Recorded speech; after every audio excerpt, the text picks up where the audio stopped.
Today we're going to talk about one of my favorite neutral paint colors ever, and I'm going to give you my updated color pairings for it for this year. It's warm, it's neutral, it's versatile, it's a go-to paint color that you can use in many different spaces, in many different styles. Even if you wanted to paint your entire house with it, you could. It may not be for everyone, but I would at least recommend it to anyone.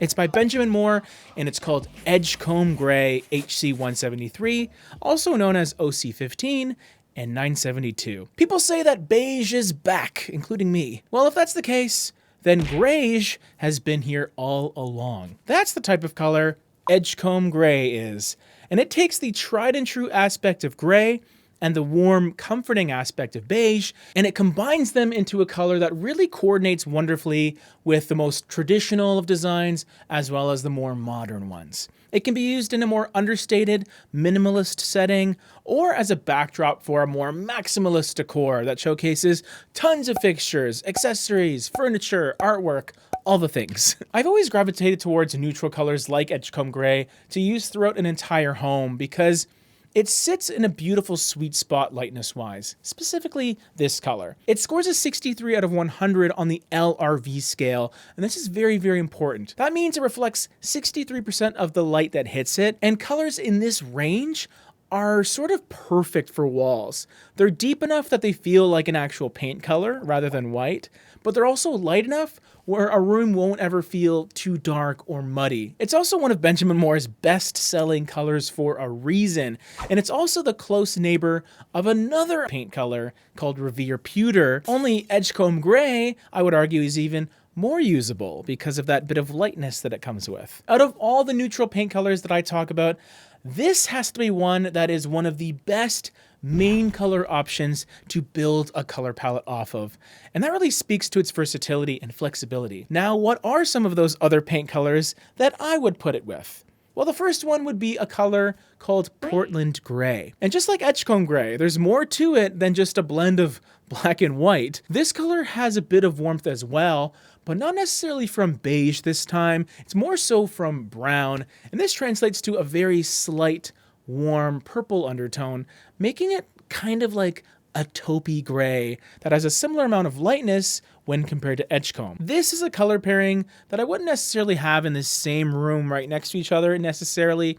I see them working best in different nearby rooms. So Edgecomb Gray could be a great hallway choice, and then Portland Gray could be a connecting living room, maybe a laundry, office. It does get a bit tricky when they are right next to each other side by side because their undertones could complement one another in ways that maybe you're not expecting. That's not to say they can't work next to each other. Just make sure you really see them in your space, see how they interact, and see if it vibes with you. But as an overall neutral palette, really try to give them a little bit of air to breathe, let them take up their own space, and then in the end, you'll have similar colors, but with slightly different feels.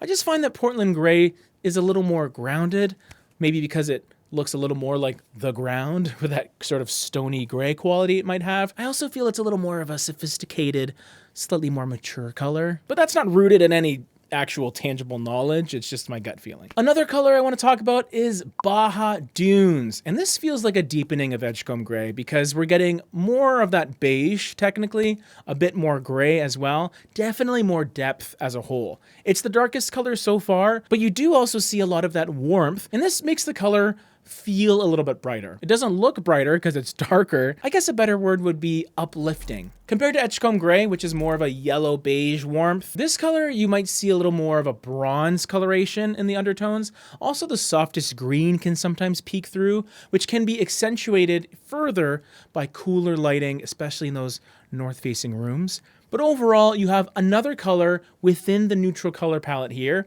It just gives you something that feels a little more substantial than Edgecomb Gray, and also quite a bit warm as well. You'll understand why I wanted something warm when you see our next paint color in Dolphin.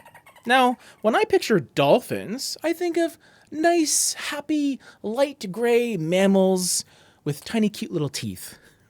But Benjamin Moore's Dolphin is actually quite dark as a gray color. It's a bit, strong and moody, and it doesn't have any teeth, sorry to say. I think in this palette, it acts as a wonderful accent color, or at least a dark color alternative, because it sets itself apart based on how dark it is, but also that more straightforward approach to gray. Everything else sort of was gray with a twist. But this one, it just feels gray. That being said, it still has a slight warmth in the background. It's not an overly blue gray. It may feel like that, especially when you have it next to warmer colors, but it's not. It's earthy, and that helps it feel connected to the rest of the palette. I do enjoy this color as an accent wall color choice for a lot of the colors, maybe not Portland gray specifically, because I feel their undertones may be a bit too complementary for a lot of people because of that kind of brown, lavender, purple aspect of Portland gray. But it could still work. Just make sure you test your colors out before committing to them on your walls. For everything else, especially Edgecomb Gray, awesome accent choice. For baseboards and trim, I got 2 paint colors for you, one light and one very dark. The light option is Moonlight White, which is clean, it's soft, it's kind of a silvery white, I would say, which gives you a nice alternative to just plain old pre-mixed white. And then for my dark trim choice, if you wanted something a little more dramatic and moody, you can use Silhouette, which is a cross between charcoal gray and chocolate brown. It's beautiful, it's rich. Could also be a great door color option if you still wanted white frames around it and white baseboards. Also a cool choice. Here's the palette all together. Let me know what you think. And here's an alternative to Silhouette called Wenge. I'm just kidding, it's pronounced Wenge.